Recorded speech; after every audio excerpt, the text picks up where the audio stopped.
Hi everyone, this is Jonathan Smith, Director of Field Engineering and Education for Cloud Native Applications. For those of you just starting off on your Cloud Native journey, not only is it difficult to learn the various technologies that are part of the Cloud Native ecosystem, but also learning the terms and lingo can be quite daunting. So what I thought I would do today is provide a brief introduction to some of the key Cloud Native lingo items that you may come across. First, let's start with an easy one. Of course, the term cloud native is pronounced cloud native. However, this is, of course, not only one of the most hotly contested definitions. If you ask 10 people their definition of cloud native, you'll get 10 different answers. There's also at least one alternate pronunciation that you should be aware of, and that is cloud naive. Of course, I'm joking. But the reason behind the joke and the reason why this exists is that many organizations believe that adopting cloud native technologies is sufficient to be cloud native. And of course, that's one of the furthest things from the truth. To truly be able to be cloud native, you have to make significant organizational changes. And that, of course, is the most difficult part of any journey. I won't elaborate too much on that today, but be prepared as you go through this process to invest not only the time and energy into the technologies, but also the human elements of the organization so that you can truly be successful with cloud native adoption. Let's start off with our most popular cloud native orchestration tool or container orchestration tool, and that is, of course, pronounced Kubernetes. Now, many people, you can emphasize the first part of the word as either ku, as in Kubernetes, or kube as in Kubernetes. Either way, you get to Kubernetes, so both are equally correct. But do take note that many people shorten the word Kubernetes to just kube. So an easy shorthand is kube. The word Kubernetes comes from the Greek expression or the Greek word that can be pronounced as Kubernetes. I'm not a native Greek speaker, so certainly I may have completely butchered that pronunciation. But the definition of Kubernetes in Greek is helmsman or captain, which of course fits in with the nautical theme around Docker and containers and Kubernetes in general. But again, nobody pronounces it that way, at least not in the Kubernetes community. And the founders of Kubernetes pronounce it as Kubernetes. So just be aware of the definition and the origin, but probably stick with the pronunciation Kubernetes. I've also heard the pronunciation Kubernetes instead of Kubernetes. Again, this is one of those things where it may or may not be definitively wrong, but when you talk about lingo and terminology, being an outlier or unique is often equivalent to being wrong. So stick with Kubernetes.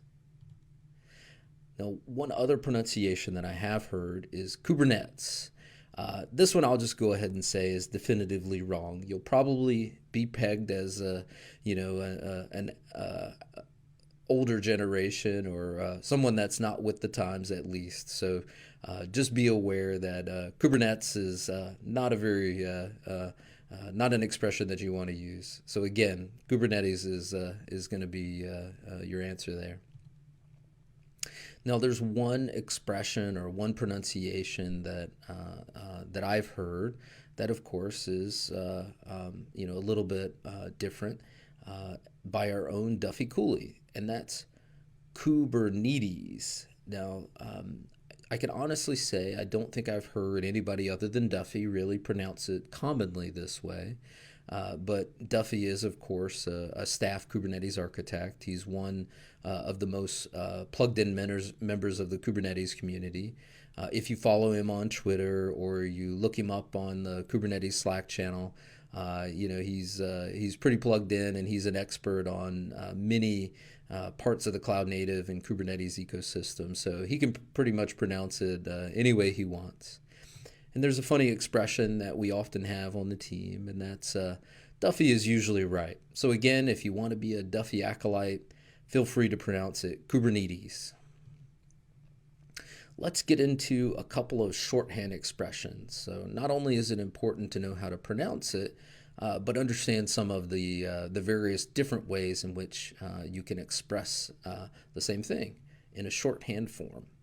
So if we look at the shortest way to pronounce the word Kubernetes, of course, I've already mentioned there's the expression kube. So quite common, and I'm sure you'll hear it quite a bit. If you look at the word Kubernetes, however, you recognize that not only is it 10 characters long, it's a very long word. So not only is it difficult to pronounce, it's a very long word. You have a couple of options here. So if you remove the middle 8 characters of the word Kubernetes, you take that 8 and you plop it right down in the middle of the K and the S, and you have a nice expression that you can pronounce as Kates. Of course, many people do also spell it out completely and say K8S, but K8S or Kates are equally valid.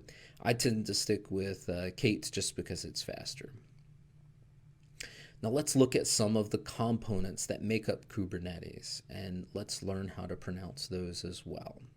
So if we look at the master node, and in this case, I'm hiding all the elements that we don't want to talk about today. There's the command line tool, which is how you interact with Kubernetes. There's the key value data store, which stores all the data that makes it possible for Kubernetes to actually operate.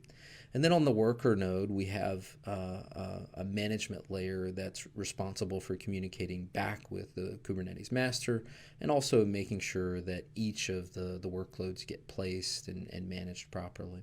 So again, I won't go into any details, but I do want to tell you how to pronounce these terms or these components.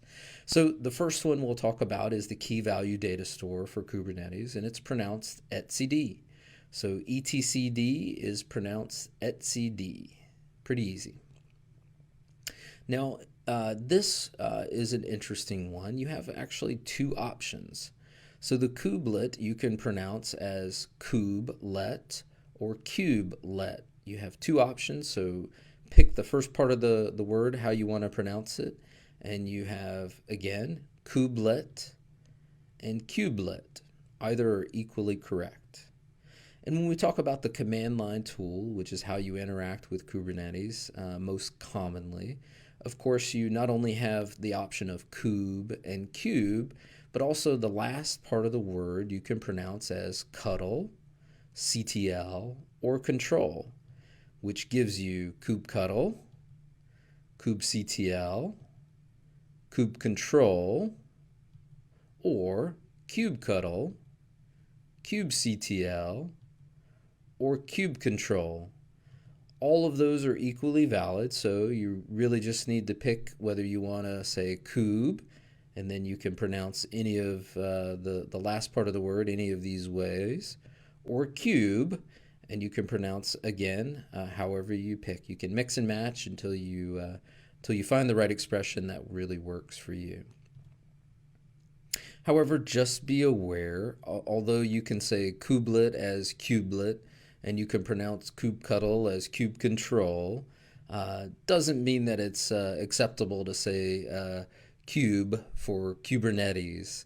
I'm sure some people do it, but it's pretty uncommon. And of course, even the founders of Kubernetes pronounce it as Kubernetes. So again, you probably want to stick with sort of the safe expression unless you're a Duffy acolyte. Now, me personally, I pronounce Kubernetes as, of course, Kubernetes. In terms of kubelet, I stick with kubelet. And K8S, that expression, I pronounce as Kates. And the only thing I do slightly different is I'm from the South, and in the South, you tend to enunciate your T's as D's. So I tend to say kubectl. So you learned a little bit more, hopefully, today about some ways in which you can pronounce and express some of the terms in the cloud native ecosystem. Feel free to leave us some feedback, and we'd love to learn how you pronounce those same words. Thank you, and look forward to more video sessions. Thanks.